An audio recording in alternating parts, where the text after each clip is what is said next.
নমস্কার বন্ধু, আপনারা যে ফুল গাছগুলো দেখতে পাচ্ছেন এগুলোকে আমরা বলি গ্যাডি, অর্থাৎ গ্যাডিওলাস।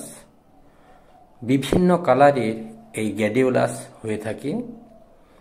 এগুলোর দেখতে পেঁয়াজের ন্যায় টেউর লাগিয়ে এর চাষ করা হয়।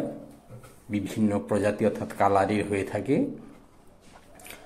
আর এই ফুলগুলো স্টিক সমেত কেটে বাজারে বিক্রি করা হয়, অর্থাৎ যখন এই স্টিকে ফুল ফোটা শুরু হয় তখন স্টিকটিকে কেটে বিক্রি করা হয়ে থাকে। বিভিন্ন সময় এর বিভিন্ন ধরনের দাম হয়, খুব কম হলেও 1 টাকা পিস হিসাবে এরা বিক্রি হয়ে থাকে। তো এই বাগানে একটি মিশ্র কৃষির উদাহরণ পাই। এক পাশে পাতাকপির চাষ, যেগুলোকে আমরা বাঁধাকপি বলে থাকি।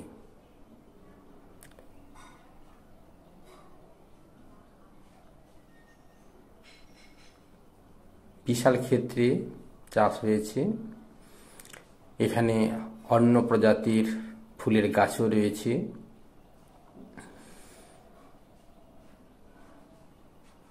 এগুলো হচ্ছে গাঁদা। গাছগুলোর সঠিক পরিচর্যা হওয়ায় প্রায় 3 থেকে 3.5 ফুট উচ্চতা বিশিষ্ট ঝাঁকড়া, অসংখ্য কুড়ি সমাগত, দেখলে চোখ সরানো যায় না। এই ফুলের পরিচর্যা খুবই কম করতে হয়। সাধারণত বাসন্তী ফুলের পরিচর্যা একটু বেশি হয়ে থাকে। মাকড় পোকা বলা হয়, অর্থাৎ মাকড়সা গোত্রীয় একটি পোকার প্রাদুর্ভাব ঘটে আর কুঁড়িগুলোকে পুরো জালে আবৃত করে ধীরে ধীরে গাছটি মারা যেতে থাকে।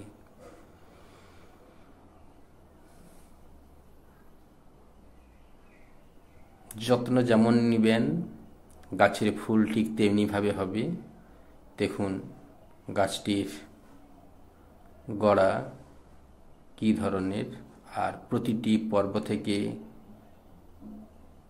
অগ্রভাগ অর্থাৎ ডাল প্রশাখা, শাখা প্রশাখা নির্গত হয়ে বিস্তীর্ণ এলাকায় ঝোপালো আকৃতির একটি পরিমণ্ডল তৈরি করেছে।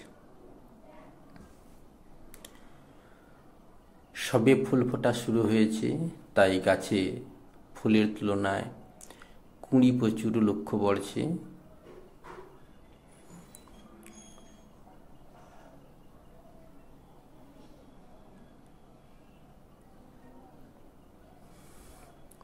এটি হচ্ছে এক প্রকার ঝাউ।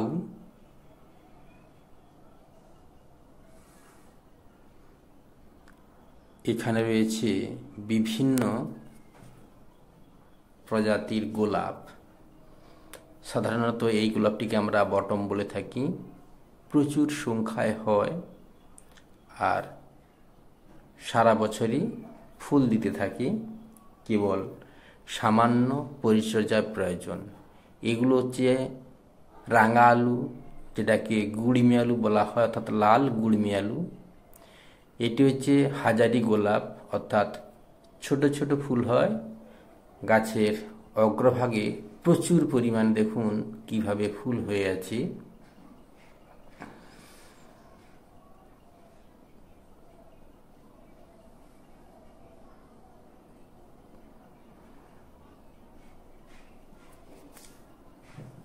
সারা বছর সামান্য পরিচর্যা করলেই এই গাছগুলো থেকে প্রচুর পরিমাণে আমরা ফুল পেতে পারি।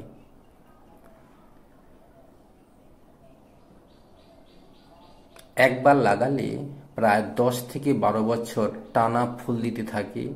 তাই যে সমস্ত বন্ধুরা ফুলের গাছ করতে চান অথচ সিজন অনুযায়ী লাগানোর বা মাটি তৈরি করার সমস্যায় ভোগেন, তাদের জন্য কিন্তু এই গোলাপ একটি আদর্শ গাছ। এই সাদাগুলোকে বলা হয় চেরি গাছ। বন্ধুরা যারা নতুন এসেছেন চ্যানেলটি সাবস্ক্রাইবের সঙ্গে থাকবেন।